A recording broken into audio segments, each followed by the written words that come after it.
Hey guys, make some soap.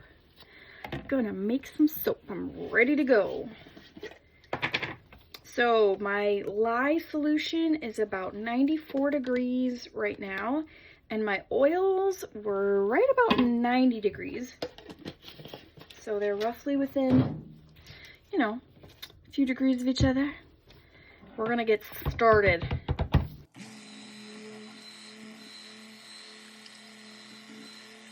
All right, I have a lot of layers, or a lot of colors, I should say. So I'm gonna just blend right to emulsion. It's a very, very, very light emulsion. In fact, it might not hold, but I'm not worried because I'm gonna do a lot more blending.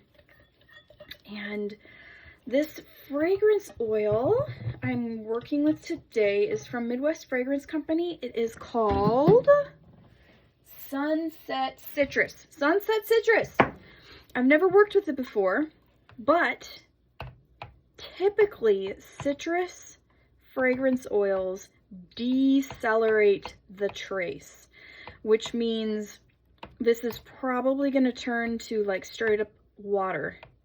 Like not really turn to water, but you know what I'm saying. It's going to get really, really runny, which it has.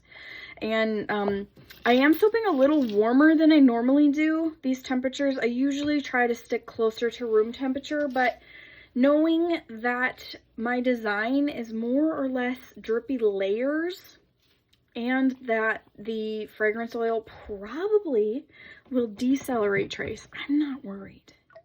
Not at all. All right, guys.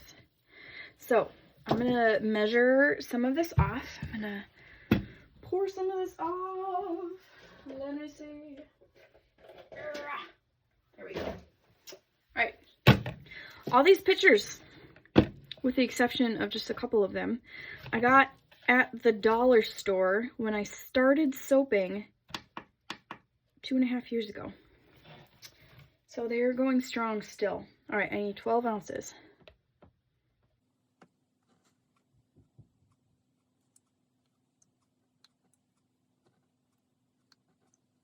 A little too much. It's like when you're driving and you're trying to find your way for the first time and you turn the music down because you're like, I'm gonna get distracted. I can't listen loud right now. I need to focus. All right, there we go. Perfect. So what I'm gonna do, let's take this, put it aside. I'm going to blend this guy here and put this one over here. I decided to do the negative space. Oh, look at that. Sweet glory. It's beautiful. Hopefully the camera is zooming in on this because there is so much glitter. So much glitter. So much glitter. Okay. So I typically do 1 teaspoon of mica per pound of oil. So this one, since I measured some off, I figured this out before. On my little recipe, I'll show you my quick. I don't care if you see my recipe or not, but I write all these notes on here so that I can, number one, remember what I did. And I write notes about the fragrance oil. Does it decelerate? Does it accelerate? All of those good things. So I remember if I want to make this exact batch again, or if I want to use an ingredient again that I've never used and it's new, I want to know how it performed. And I can't remember all those things because I'm human, you know what I'm saying? Got a lot of other things to remember. So I write notes about all of my soap batches and I keep track. I have binders and all of that jazz. And I forgot to tell you guys, I don't know how I could forget, but I'm running a sale right now on my shop. So bluehavensoapery.etsy.com, head on over there if you have never ordered from me before and would like to. I have a sale going right now. And it's only today and tomorrow because today is my birthday and I wanted to do a sale. So there we go.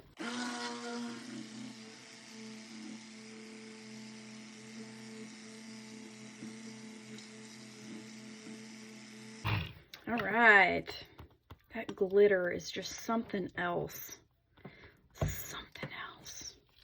I love it. So I'm going to try and scrape this thing as clean as I can because I have rainbow colors and I'm not looking for darker rainbow colors. I'm looking for fairly bright, not neon, but fairly bright.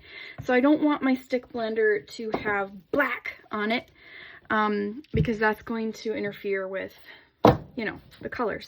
So, actually, I might not even use that stick blender. I might use my mini whisk. I don't know, but here we go. I'm going to pour just a little bit for the bottom to be covered in black. And I'm going to measure off some more. I'm just going to keep reusing this one for my individual colors. So I need 2 ounces of each color. Let's see.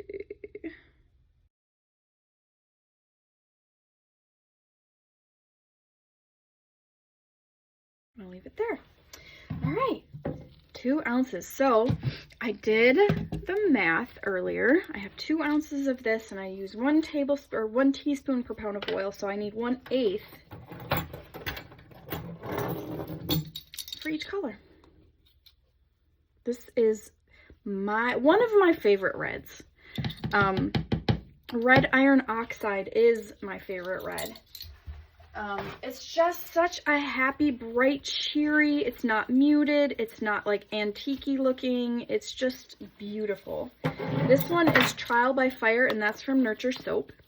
I don't tend to order from Nurture Soap a ton, but this one I've had for a while, and it lasts because it is so pigmented. This probably has red iron oxide in it. It does.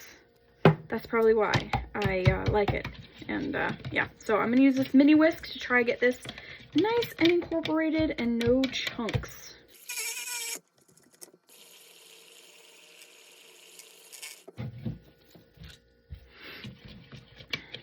All right. And I'm also going to try to get all, because sometimes I save some for the top design, but since I'm going to be reusing this picture for every color, I'm not going to do that. So I'm going to get all this little bit out. This little bit. Sweet. It's setting up at a perfect rate. So I'm doing what I call a flame pour.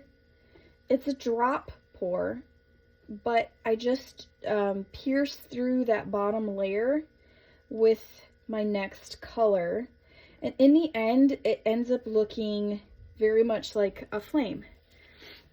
And so this is a really fun design if you are trying to do like a bonfire type soap, or you just want something a little bit different to your, well, I guess it's just a drop swirl, but there really is something to it for letting that bottom layer stay a little bit more runny and just kind of drizzling it and doing that with all of the layers.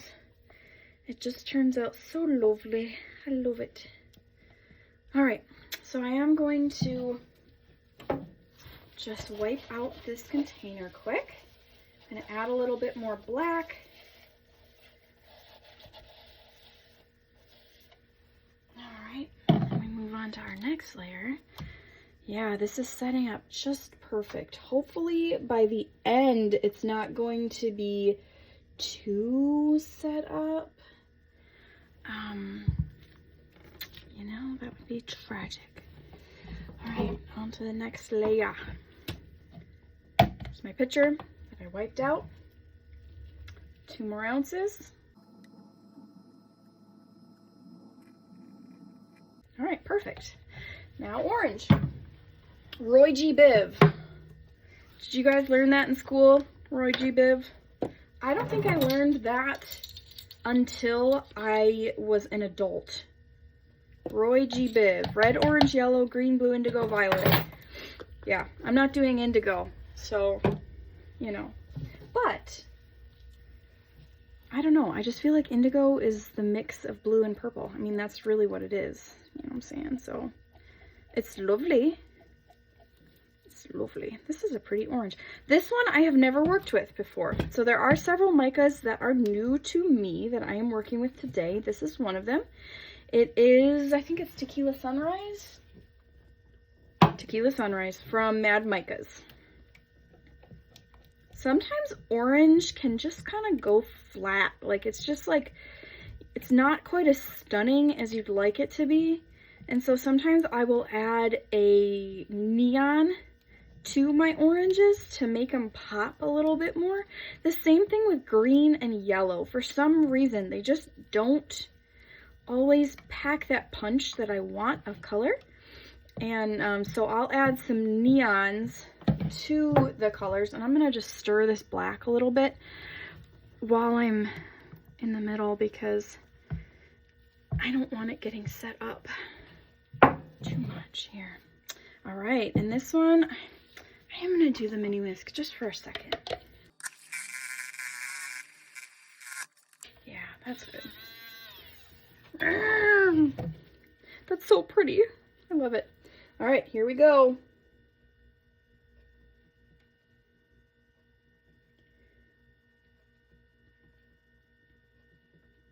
So, it is my birthday today, and I started the day beautiful. My husband had some surprises waiting for me. It was lovely.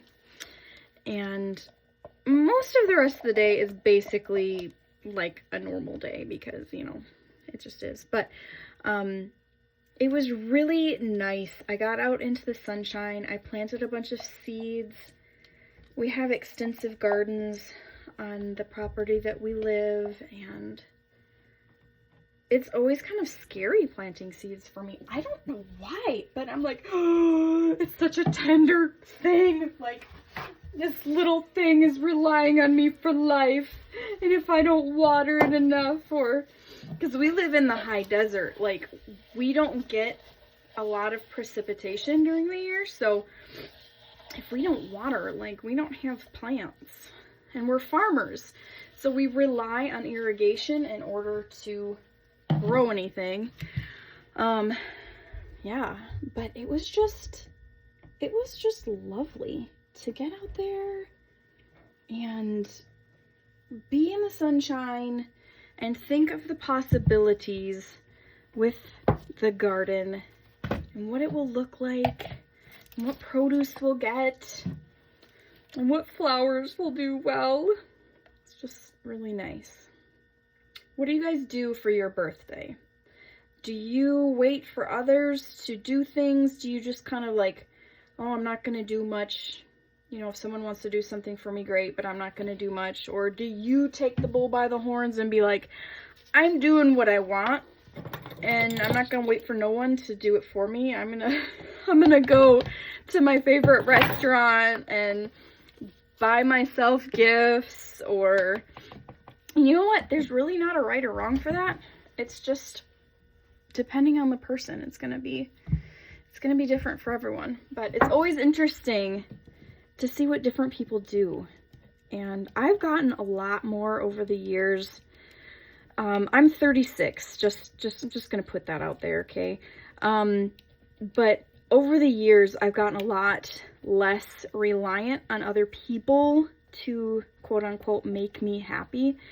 And some of that is just learning to be content, but also learning that I can do a lot for myself. Like, I don't need to wait on somebody to do something nice for me. I can be nice to myself, which is something that I wish I would have learned so much younger, but I was just so busy trying to please everyone and just trying to make myself invisible, and hoping that one day, you know, someone would just be like, here's all this cool stuff. I'm going to spoil you all day and give you everything you've ever imagined. I'm like, you know, but even if I had that, would I don't know. I don't know how I would respond. I don't know. It's just very interesting. It's just very interesting. And also, it's funny because, like, I'm at the age now where I remember my mom at this age. Like, very vividly remember my mom at this age that I am now. And, that feels a little weird, but my mom is such a young at heart person though. Like, her spirit has not aged. And that is beautiful. And I think that's part of why my spirit doesn't feel like it's aging either. Like, my body is aging, but my spirit, it's still there, man. It's still young. Evidenced by the fact that I love sparkles and all of that. I like reading storybooks out loud. I like it when people read to me. It's just a really fun thing. Okay, Roy, now we're on the G. Where's my G? Come on, G. Got Green Vibrance from Nurture Soap. Up for the G. There's a lot of greens that I like. I like Mint Julep from Mad Micas. There's I can't remember what company it's from. It's called Leaf Green.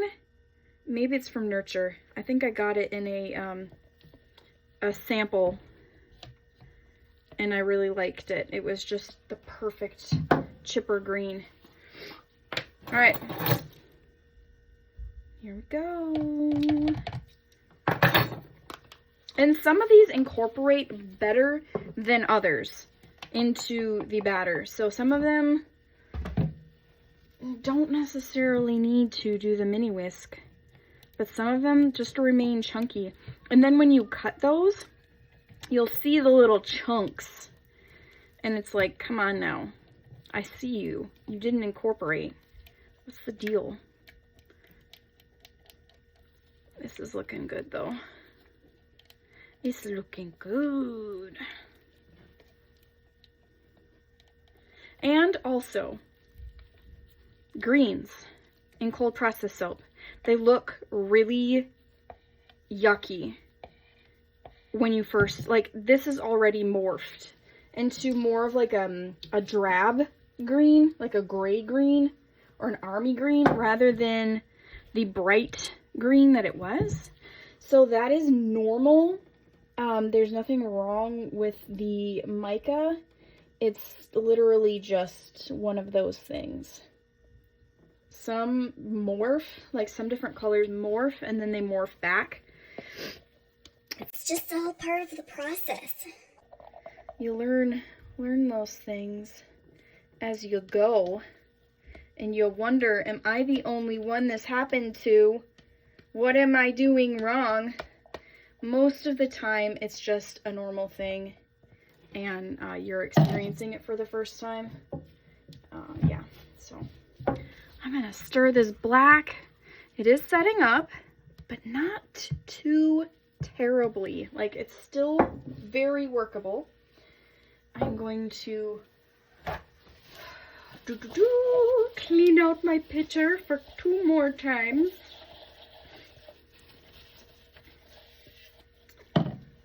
All right, put a little bit more black in there. I wanted to use black as negative space in this one because I have done a handful of different rainbow soaps. I'm a big rainbow girl. I love rainbows. I will till the day I die. But I've done so many that are similar. I just wanted to do something a little bit different. Plus, I had a really stunning new black. That one that I did in here that had all that sparkle. So I really wanted to try it out and see. So I did that negative space in black instead of white. But I think, if you think about it, it's more accurate to nature because you see a rainbow after a storm. And so the sky is usually dark, not pure white, you know what I'm saying? The clouds are dark. All right. Let me see. Blue. This is also a new one. I've never used this one. It's called Indigo Girls from Mad Micas. I like that one. It looked very pretty. And I have a thing for blues. Blue soaps. Like, I don't know why. I have about 12 different blues. And I'm like, really? Do I really need 12 blues? I could create my own. Like, I can, no. The blue, that's the only one that I do that with. Like, green, I can mix to make my own. pink even. Like, I can do pink. I can do red and add white until the shade I want, add a little purple, whatever. But blues, I'm like, no, there's a new blue. I want to try it. So this is not a new one, but it's new to me. I've never used this one. It's really pretty. It's really stunning. Funny story, I went to college, and one of the first weeks I was there, there was this girl, like, I do accents, like, I do British and just different accents, and this girl was like, where are you from? And I'm like, I literally live an hour away from campus. Like, she's like, you're not from, like, England or something? No, I'm not. I'm doing an accent, but, you know, it's all right. It's all right. I could have gotten away with it, right? If she thought I was from, like, England, I could have totally played into that, and it would have been fun. Yeah, I like this blue, especially against that green. I'm seeing it going into the mold. That's so, so nice. It's gonna be a nice one. A nice one. All right. Clean this off one more time for my last color. Put a little bit of black in there. And then I have some fun things for the top. I am trying out some, they call them star bits. They're little eco glitter, like rainbow eco glitter, iridescent-y, holographic. But they're in this shape of a star. And I got those from Mad Micas. So I'm not going to measure this one because, I mean, it's the only one left. So I'm going to put my purple in. This purple is Heliotrope. It is from Mad Micas. That is my primary colorant supplier, is Mad Micas. They are just such a lovely company.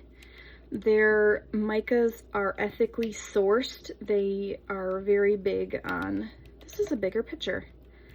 That's why. I'm like, why is this like, it's so much bigger. It was bigger. It's the same amount. It's just a bigger picture. Anyways, that has really been my main colorant company since I first started making soap. I started with them and I've been with them. I just love their stuff. I love the consistency of the product. I love that I know what I'm getting. And there's so much inspiration with their colors. It's just great. I know other places have phenomenal colors as well, but this is kind of like one of those, you know, I went with them first, so I'm going to stay with them. I try to branch out and try different companies as far as supplies go, because especially in the last few years, you know what I'm saying? Sometimes you can't always get what you want when you want it. And I want to have variety and have different companies I'm working with. So if I'm not able to get a specific thing, I can know that I can get something similar somewhere else. That is important to me, to be able to know that I can get stuff that I am gonna need.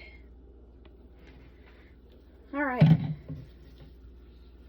Well, I know this video is going to be a little longer than normal, but I wanted to show you guys this and have a little bit of a chat. So this is what I did. Okay, I just finished this picture. I wiped it out right away. See, there's just a little bit on there, but I wipe it out and then I let it sit overnight, and then I'll rinse it and I'll stick it in the dishwasher. It's easy to clean then. But if you let soap harden onto the picture, it's going to be a nightmare to try and clean when you're doing the dishes. It just is. Take my word for it.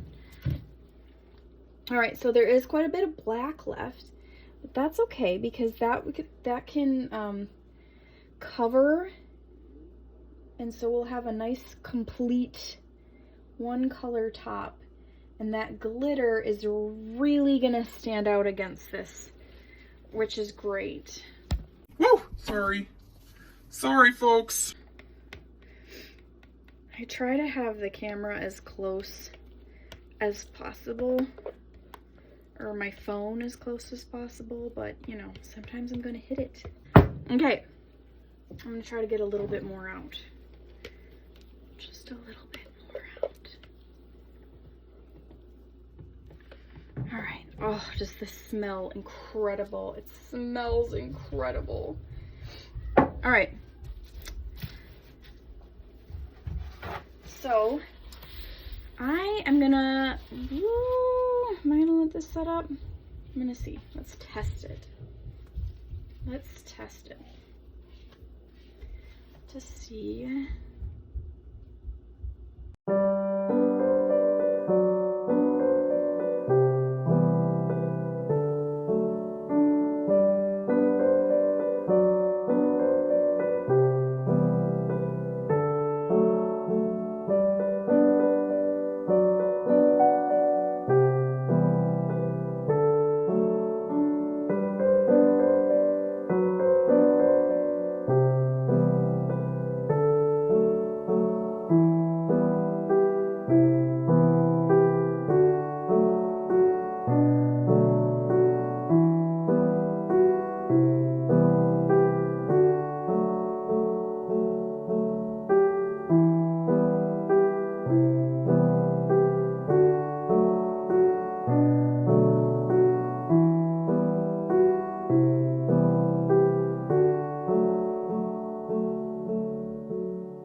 I'm in love, guys. I'm gonna take a picture of this and insert it, but it is just absolutely gorgeous. So I will come back to cut this depending on if it goes through gel phase or not.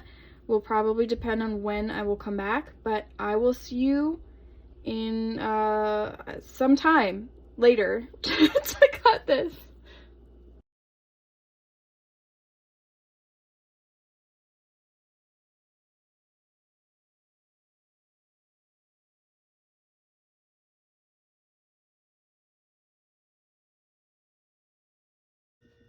Alright guys, I am back the next day and I have ash, soda ash. It's okay. I'm going to steam that off with a garment steamer that I have. So, soda ash, it's just an aesthetic thing. It's not gonna hurt anything. Look at that guys, look at that. It's already looking super promising. So I'm trying to think how long this has sat, how long I left this in the mold. It looks like it may have gone through partial gel. I see a circle right here. We'll see. It's been about 18 hours. The loaf is not warm anymore, so if it did go through gel phase, it's fully gone or done doing what it's gonna do.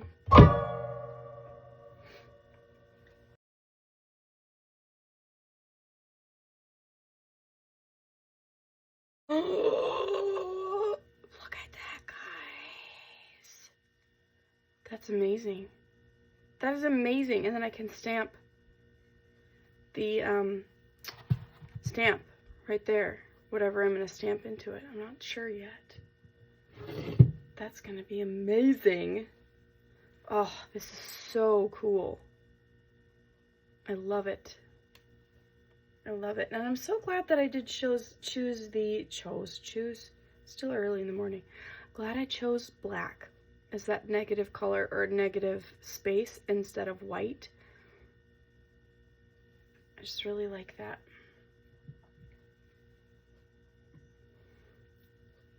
All right, guys, well, I'm gonna bevel and stamp these, and I will show you some pictures. Thanks for coming along for this journey. This was such a cool, see, you can see the partial gel there. So gel phase begins in the center, get this. It begins in the center of the mold of the loaf, and it spreads out, and if gel phase is not completed, there'll be a circle just like this. Sometimes it'll be a small circle, just depending on how complete it is. And it just means that the whole loaf did not heat up completely evenly. I get less partial gel phase when I insulate my soaps, and I insulate almost every one while it's saponifying. That is cool. That looks legit like a flame. That's amazing. I love this pour style. It's really cool. Really cool. All right, guys. Thanks again for coming along.